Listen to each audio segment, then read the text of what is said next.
Shooting চলাকালীন বচসায় জড়ালেন অভিনেতা সোহম চক্রবর্তী, বিধায়ক সোহম চক্রবর্তী এবং নিউ টাউনে রেস্তোরাঁ মালিককে মারধরও করেন সোহম, এমনটাই জানা যাচ্ছে। সোহমের বিরুদ্ধে মারধরের অভিযোগ উঠছে, বিধায়ক সোহমের বিরুদ্ধে মারধরের অভিযোগ উঠছে। বিধায়কের গাড়ি রাখা নিয়ে নিরাপত্তা রক্ষীদের সঙ্গে বচসা বাঁধে এবং হোটেলের মালিক এবং ম্যানেজারকে আটক করে রাখা হয়। টেকনোসিটি থানার পুলিশ সেখানে পৌঁছে যায়, পরে মুচলেখা দিয়ে তাদের ছেড়ে দেওয়া হয় বলে জানা যাচ্ছে। নিউ টাউনের সাপুরজিতে এই শুটিং চলাকালীন এই ঘটনা, যেখানে রেস্তোরাঁ মালিককে মারধর করেন বিধায়ক সোহম চক্রবর্তী। আপনারা দেখতে পাচ্ছেন সেই ছবি। আমাদের সঙ্গে নিউ টাউন থেকে সরাসরি রয়েছেন আমাদের প্রতিনিধি জাহাঙ্গীর হোসেন। জাহাঙ্গীর, যে ঘটনার কথা উঠে আসছে, যে সোহম চক্রবর্তী, বিধায়ক সোহম চক্রবর্তীর বিরুদ্ধে যে অভিযোগ উঠে আসছে, বিস্তারিত জানবো তোমার থেকে। একেবারে নিউ টাউনের সাপুরজি এলাকায় সেখানে একটি রেস্তোরাঁর সামনে সোহম চক্রবর্তীর শুটিং হওয়ার কথা ছিল এবং সেই হোটেল মালিকের থেকে পারমিশন নিয়েও কিন্তু শুটিংয়ের জন্য রেডি হয়েছিল। তারপরে সেই সমস্যাটা যেটা হয়, গাড়ি পার্কিং নিয়ে অভিনেতার গাড়ি সবাই তার যে দেহরক্ষী যে গাড়ি ছিল সেই গাড়িগুলো হোটেলের সামনেই, রেস্তোরাঁর সামনেই রাখা হয়। তারপরে হোটেল মালিক এবং যে হোটেলের যে কর্মচারী তারা কিন্তু সেই জায়গা থেকে গাড়িটা সরিয়ে নিতে বলে, কারণ অন্য কাস্টমার আসতে সমস্যা হচ্ছে, যার কারণে বলা হয় যে গাড়িগুলো সরিয়ে রাখতে। তারপরে কিন্তু সেখানে কিন্তু সোহমের যে সমস্ত সিকিউরিটি ছিল তারা কিন্তু বলা হয় যে এটা অভিনেতা বা বিধায়ক সোহমের গাড়ি, এখানে নাড়ানো সম্ভব না।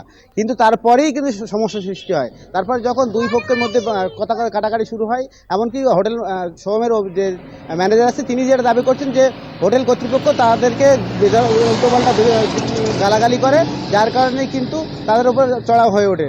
তারপরেই যখনই দেখা যায় ওখানে সমস্যা শুরু হয়, তারপরেই দেখা যায় ওপর থেকে সোহম নেমে আসে নিচেই। সোহম নেমে এসেও কিন্তু হোটেল মালিক এবং ম্যানেজারের সাথে কথা কাটাকাটি জড়িয়ে পড়ে।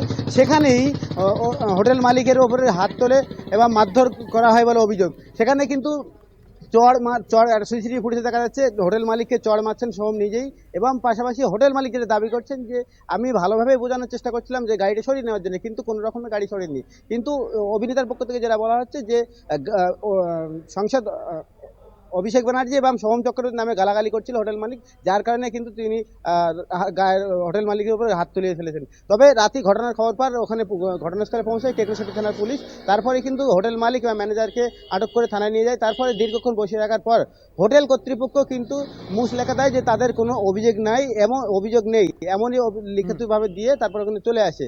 তারপরেই কিন্তু নতুন করে আবার জল্পনা সৃষ্টি হচ্ছে যে প্রভাবশালী অভিনেতা, প্রভাবশালী এবং বিধায়ক হওয়ার জন্যই তারা কিন্তু মুচলেখা দিয়েই কিন্তু ঘটনাস্থল থেকে তারা থানা থেকে চলে আসে। তবে বিধায়ক কিন্তু তিনি নিজেই যেটা দাবি করছেন যে আমি মারধর করেছি, অবশ্যই সেটা স্বীকারও করেছেন। তবে আজকে আবার নতুন করে টেকনোসিটি থানার পুলিশ সেই রেস্তোরাঁয় যায় এবং গোটা ঘটনা তদন্ত শুরু করেছে। একদমই ধন্যবাদ জাহাঙ্গীর তোমাকে। আর এই ঘটনার পর বিধায়ক সোহম চক্রবর্তী তিনি ঠিক কি বলেছেন এবং সেই সঙ্গে হোটেল ম্যানেজার তিনি কি বলছেন শোনাবো back to back. Say K MLA আমার জানার দরকার নেই, আমাকে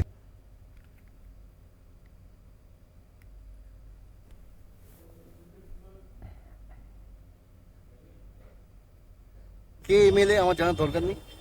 আমাকে কিস্তি করেছে এবং সব থেকে বড় কথা সেটা হচ্ছে আমার অভিষেক বন্দ্যোপাধ্যায়কে কিস্তি করেছে। যখন এটা শুনলাম তখন মাথাটা গেছে গরম হয়, তখন তাকে বুঝিয়েছি সে কে।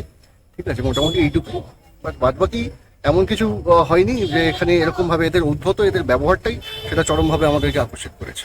আমার গেস্ট আসতে অসুবিধা হচ্ছে, একটা পার্কিং সরানোর জন্য আমি বলছি, তো ওদের স্টাফরা বলছে আমরা পুলিশ একটা কিছু করব না, দিয়ে ওরা রীতিমতো আমাদের স্টাফদের এক এক করে ধরে ধরে মারতে লাগছে। এমন অবস্থায় সোহম উপর থেকে উঠে এসে বলছে একে বলেছিস, তুই বলেছিস। আমার বুকের কলার ধরে এইখানে একটা ঘুষি মারলো। ওনার 7-8 জন বডিগার্ড ছিল, তারপরে এক লাফ মারলো, আমি ওখানে ফ্লোরে পড়ে গেলাম। আমার ভিডিও ফুটেজ কভারেজ আছে। একজন অভিনেতা এবং এমএলএ, একজন জনপ্রতিনিধি এইভাবে একটা সাধারণ মানুষের সঙ্গে যদি ব্যবহার করতে পারে, গায়ে হাত তোলে, তাহলে উনি কিসের প্রতিনিধি?